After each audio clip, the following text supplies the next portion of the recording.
మాదాబాగ్లో heart డిజీజెస్కి కూడా ayurvedic treatments ఇస్తాం.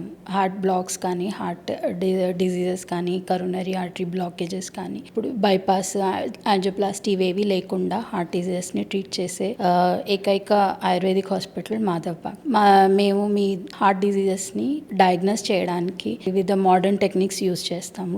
Treadmill test అని, N2D echo with GLS score అని, ఇట్లాంటి మోడర్న్ టెస్ట్లన్నీ చేసి వాటితో మీ ఎలాంటి హార్ట్ ప్రాబ్లమో నిర్ధారించుకొని దానికి మేము 5 రకాలుగా చికిత్స చేస్తాం. ఒకటి పంచకర్మ ఉంటుంది, ప్లస్ మెడిసిన్ ప్రిస్క్రైబ్ చేస్తాము, ప్లస్ డైలీ ఎక్సర్సైజెస్ చెప్తాము, యాక్టివిటీ, కార్డియాక్ యాక్టివిటీ పెంచడానికి అనేసి, ప్లస్ డైట్ కిట్ ఇస్తాము. హార్ట్కి సంబంధించిన డైట్ ఏదైతే మీరు కరెక్ట్గా హార్ట్ డిజీజెస్ నుంచి విముక్తి పొందడానికి ఫాలో అవ్వాలో ఆ డైట్ని రీసెర్చ్ చేసి ఇస్తాము. సో వీటన్నిటితో అన్నీ ఒకేసారి ఫాలో అవ్వడం వల్ల త్వరగా మీరు హార్ట్ డిజీజెస్ నుంచి విముక్తి పొందొచ్చు.